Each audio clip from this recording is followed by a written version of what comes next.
बिस्मिल्लाहिर्रहमानिर्रहीम। तमाम देखने और सुनने वालों को असदुल्ला का सलाम। उम्मीद करता हूँ कि खैरियत से होंगे। इंतहाई अफसोसनाक खबरें आ रही हैं और आज यानी कि 11 और 12 अक्टूबर की रात जो है वो एक अफगानिस्तान की जानिब से अफगानिस्तान तालिबान और उसके साथ ख्वारिजियों की जानिब से मिलकर एक हमला किया जाता है पाकिस्तान पर और उसमें शदीद किस्म का नुकसान हुआ है, चाहे वो पाकिस्तान हो चाहे वो अफगानिस्तान हो। इस बारे में बात करनी है और उसके अलावा एक तहरीके लब्बैक एहतजाज कर रही है और वो पीछे हटने का नाम नहीं दे रही इस हवाले से। और इसी अफगानिस्तान वाले मसले के हवाले से राना सनाउल्लाह साहब ने एक इंतहाई अहम प्रेस कॉन्फ्रेंस किया जहां पर मैंने एक बहुत दिलचस्प सवाल भी पूछा तहरीके लब्बैक के हवाले से, उस पर भी बात करनी है। लेकिन उससे पहले अगर अभी तक आपने हमारा यूट्यूब चैनल सब्सक्राइब नहीं किया तो काइंडली जल्दी से कर ले, क्योंकि 24 घंटे की अपडेट्स आपको यहीं पर मिलेंगी। सबसे पहले बात कर लेते हैं अफगानिस्तान वाले मामले की। आपको पता है कि DGISPR ने एक प्रेस कॉन्फ्रेंस की थी जिसमें उन्होंने आकर यह बताया था कि जो अफगानिस्तान है वहां की जमीन इस्तेमाल करते हुए ख्वारजी जो फितना हिंदुस्तान कहलाए जाते हैं वो स्पॉन्सर्ड फितना जो है वो पाकिस्तान के खिलाफ कार्रवाइयां करता है और जो पाकिस्तान के मासूम और शरीफ शहरी हैं उनको जो है वो शहीद किया जाता है, उनको जब वो जाँ बहक हो जाते हैं उनके हमलों में। और उसके खिलाफ पाक फौज लड़ रही है और पाक फौज के जवान भी काफी हद तक उसमें जो है वो पार्टिसिपेट करते हैं और उनको रोकने की कोशिश करते हैं और उसकी वजह से काफी जानें भी चली जाती हैं। अब की अगर हम बात कर लें अफगानिस्तान की जानिब से तो इस वक्त 23 पाकिस्तानी सबूत 23 पाकिस्तानी फौजी अफसरान और अहलकारान मलाने 23 शहीद हो चुके हैं और उसके अलावा जो 29 हैं वो जख्मी हुए हैं। और उसके अलावा जो वहां की मुसद्दिका इतलात आ रही हैं जो कि मुख्तलिफ टीवी चैनल चला रहे हैं उसके मुताबिक 200 से शायद तालिबान और ख्वारजी जो हैं वो उनको हलाक किया गया है और 21 से ज्यादा ऐसी पोस्टें हैं जहां पर कब्जा कर लिया गया है, जिसमें तरबियती मराकज भी शामिल हैं जो कि पाकिस्तान ने एक मौसर कार्रवाई करते हुए उनको ले लिया है। लेकिन क्या इस वक्त इस जंग की हमें जरूरत है, जबकि हम सफारती ताल्लुकात कायम करने की कोशिश कर रहे हैं, जबकि हम एक जानिब गजा अमन की बात कर रहे हैं, जबकि हम सफारती तौर पे डोनाल्ड ट्रंप को नोबेल प्राइज देने की कोशिश कर रहे हैं, तो दूसरी जानिब इस वक्त हम जो है वो अफगानिस्तान के साथ जंग हमारी छिड़ गई है। और उसके अलावा आपको पता भी है कि हमने इंडिया के खिलाफ भी मौसर कार्रवाई की और यानी कि उसकी कार्रवाई के बाद जवाब दिया, मौसर जवाब दिया और उनको नाको चन्ने चुभाए। लेकिन अब तालिबान को बार बार ये चूके मैंने आपको पहले भी बताया कि DGISPR ने आकर बताया था कि हम बार बार ये तनबीह करते हैं कि आपकी जमीन इस्तेमाल होती है और उसको रोका जाए, लेकिन अफगानिस्तान की जानिब से कोई इस तरह इस पे कोई वाज़ेह स्टैंड नहीं लिया जा रहा, जिसपे मुख्तलिफ सहाफियों ने यह भी पूछा कि क्या सऊदी अरब या कोई दिगर मुस्लिम ममालिक जो है वो इसमें पढ़ के इसकी सुलह करवाने की कोशिश तो नहीं कर रहे, कोशिश कर रहे हैं। लेकिन उस पे भी जो है वो DGISPR कहते हैं कि हमने मुख्तलिफ लोगों से बातें की कि आप किसी तरह से ये रुकवाएं, लेकिन नहीं रोका जा रहा। उसके बावजूद अफगान तालिबान को हुकूमत को बार बार कहा जाता है कि आप इसको रुकवाने की कोशिश करें, आपकी जमीन इस्तेमाल होती है, लेकिन नहीं किया जाता। तो आज भी अब जब रात को ये 11 और 12 की रात ये हमला किया गया है और उसमें हमारे मुतादिद पोस्टें जो है उस पे जो लोग जो हमारे फौजी जवान थे उनको शहीद किया गया है। तो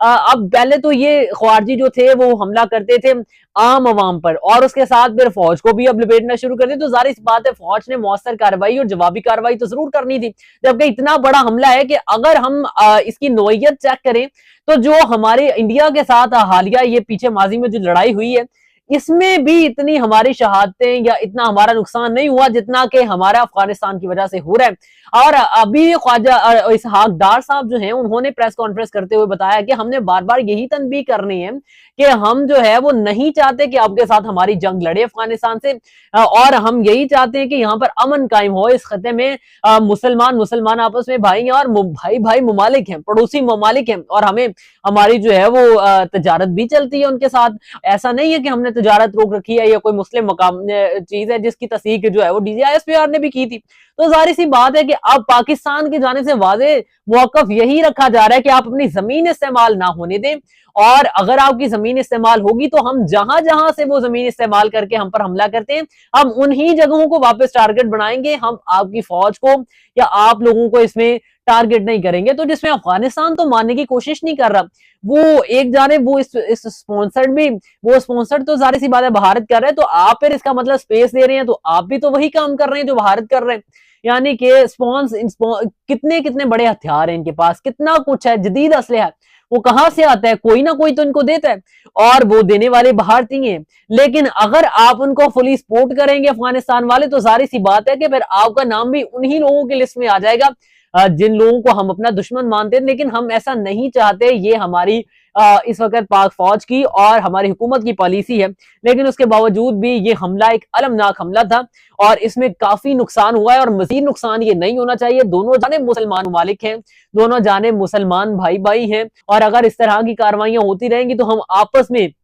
अंदर लड़के खोखले हो जाएंगे और इसके अलावा और हमें तो कुछ नहीं मिलेगा। और दूसरी जानिब अगर सियासी नोयत की बात कर ली जाए तो इस वक्त वहां पर पीटीआई की हुकूमत है। आज सहेल अफरीदी साहब के भी कागजात नामजदगी जो है वो मंजूर हो गए हैं, वहां पर उन्होंने जमा करवा दिए हैं। और मैं यहाँ पर बात यह करना चाहता हूं कि अब जबकि केपीके की जाने से वो हमले किए जाते हैं तो केपीके को वहां से स्टैंड जो है वो इमरान खान देते हैं कि हमने वहां पे बात करनी है अफगानिस्तान के साथ, जबकि दूसरी जानिब डीजीआईएसपीआर आकर ये कहते हैं कि हमने उनको नहीं चलने देना। अब जारी सी बात है कि हम पर हमले होते हैं और हम नहीं चलने देंगे, तो इस पर मुख्तलिफ सवालात भी उठते हैं। और वो सवालों में से सवाल ये था कि डीजीआईएसपीआर कैसे कह सकते हैं, वो तो अफसर है। लेकिन बात ये है कि जब इतने लोग इतनी कसीर तादाद में फौजी अफसरान या फौजी एहलकारान शहीद होंगे, वहां पे लोग जो है वो शहीद होंगे। अब मैं यहाँ पे बात खुल के अगर हम करना चाहें तो हम इस बात का एक ऑल पार्टीज कॉन्फ्रेंस बिठा के उस पर शायद ये बात करनी चाहिए और उसमें ये मामला हल होना चाहिए कि हमने करना क्या है,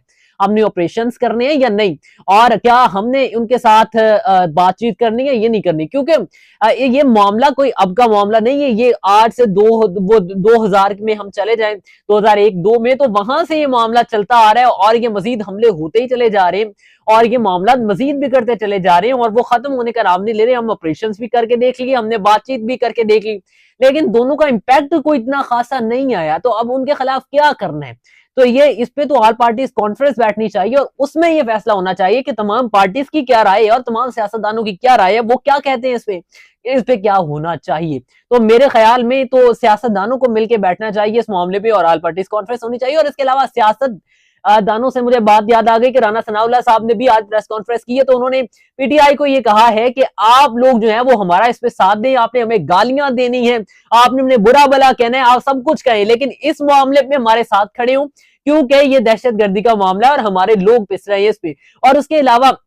एक उन्होंने तहरीके लब्बैक के हवाले से बात की कि तहरीके लब्बैक भी हट जाए एहतजाज करने से। तो वहां पर मैंने एक सवाल उठाया, मैंने उनसे ये पूछा कि अगर आप चाहते हैं कि तहरीके इंसाफ, जिस तरह से आपने कहा कि वो भी इंतशारी टोला है और जबकि गजा का जो मामला था उस पर अमन मुआहदा जो हुआ उसमें भी पार्लियामेंट में कोई बातचीत नहीं की गई, अमन मुआहदे पर दस्तखत हो गए। अब पीटीआई के लिए तो आप ये अल्फाज इस्तेमाल करते ही थे कि इंतशारी टोला और हम इनको एहतजाज नहीं करने देंगे, तो जब अब तहरीके लब्बैक आई है तो वो भी एहतजाज करना चाह रही है और वही कुछ हो रहा है। वहां पे कारकुनान शहीद भी हो रहे हैं, कारकुनान जाबाक हो रहे हैं, वहां पर पुलिस वाले जख्मी हो रहे हैं। तो क्या हम यही देखते आएंगे कि जो आगे फ्यूचर है उसमें मजीद मामला ऐसे ही चलेंगे और जो सियासी पार्टी आपके खिलाफ एहतजाज करने के लिए उठेगी तो आप उसके खिलाफ यही क्रैकडाउन करेंगे। तो जिस पर राना सनाउल्लाह साहब ने जवाब तो दिया, लेकिन मुझे मुतमईन नहीं कर सके कि इस पर क्या जवाब होना चाहिए था। लेकिन एक एहतजाज करना एक सियासी पार्टी का हक है और ये जमहूरी मुल्क में तब तक होता रहेगा जब तक एलानिया तौर पे जमहूरियत है।